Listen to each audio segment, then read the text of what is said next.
Salut, c'est Antoine et aujourd'hui on va voir comment trouver son idée de blog la plus rentable. Peut-être que tu te poses la question suivante, est-ce que je dois me lancer sur un blog généraliste ou plutôt sur un blog spécialisé? Alors l'avantage du blog spécialisé, c'est que tu vas avoir des prospects et des clients ultra qualifiés et c'est normal parce que tu es dans une sous-niche et donc quelque chose qui intéresse peu de personnes et ces personnes-là ne trouvent très certainement pas le contenu qu'elles veulent.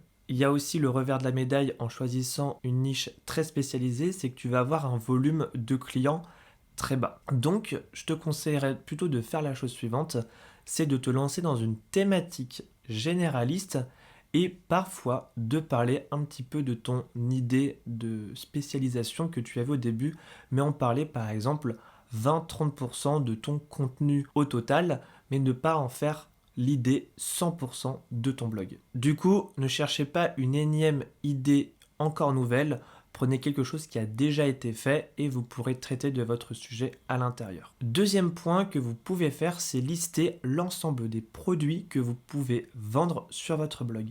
Certaines thématiques vont avoir par exemple 10 produits possibles en vente sur votre site internet et donc votre blog va attirer du trafic et vous pourrez vendre ces produits-là.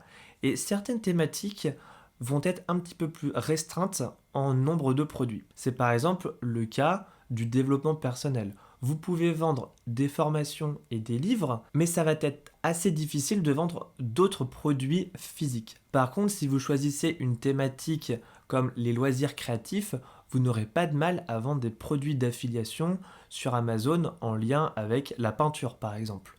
Et là, du coup, il y a un catalogue produit qui s'ouvre à vous et qui n'était pas forcément possible dans le développement personnel. Donc choisissez une thématique qui vous permet quand même d'avoir au minimum 3 sources de revenus. Et dans l'idéal, choisissez aussi une thématique qui va vous permettre de vendre à la fois des produits digitaux, mais aussi des produits physiques. Comme ça, vous avez le côté hybride du business en ligne. Quatrième point, vous pouvez choisir une passion pour bloguer. Conseil assez basique, mais attention avec les passions, je me rends compte de ça, parce que si vous êtes expert dans une thématique, apprendre aux débutants comment débuter dans la thématique, ça peut vous démotiver, décourager et même vous ennuyer. Donc attention avec les passions, si vous êtes à un niveau débutant ou intermédiaire, je dirais pourquoi pas, et si vous êtes expert, soit vous êtes prêt à passer du temps auprès des débutants pour reparler, évangéliser, expliquer les concepts de base. Si vous êtes OK avec ça, pourquoi pas se lancer dans une passion? Si ce n'est pas le cas, eh bien dans ce cas-là, prenez une autre thématique. Cinquième point, est-ce que votre niche est monétisable? C'est tout bête comme question là aussi, mais beaucoup de niches malheureusement ne sont pas monétisables. On ne peut pas gagner d'argent dessus. Ou alors les revenus possibles sont faibles. Typiquement un blog sur le voyage. Ça va être compliqué de vendre des produits physiques, peut-être du matériel pour voyager. Et de l'autre côté, sur les produits digitaux, ça me semble compliqué de vendre une formation sur comment voyager. Donc quels sont les produits disponibles pour un blog sur le voyage? On va avoir par exemple des itinéraires et quelques accessoires pour le voyage. Donc on connaît à peu près dans quel environnement on se situe, mais on ne peut pas forcément faire de gros revenus. En tout cas, je ne serai pas le premier partant à lancer un blog sur le voyage, sauf si vous êtes passionné.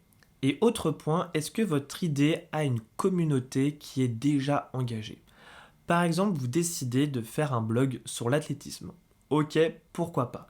Mais si vous faites un blog sur le marathon, qui parle de comment faire un marathon, des ultras, des Ironman, là vous allez tout de suite attirer un club de grands passionnés. Ce sont des personnes qui s'entraînent ensemble et qui cherchent à avoir les meilleures astuces pour progresser. Ils sont présents dans des communautés Facebook, Instagram, etc.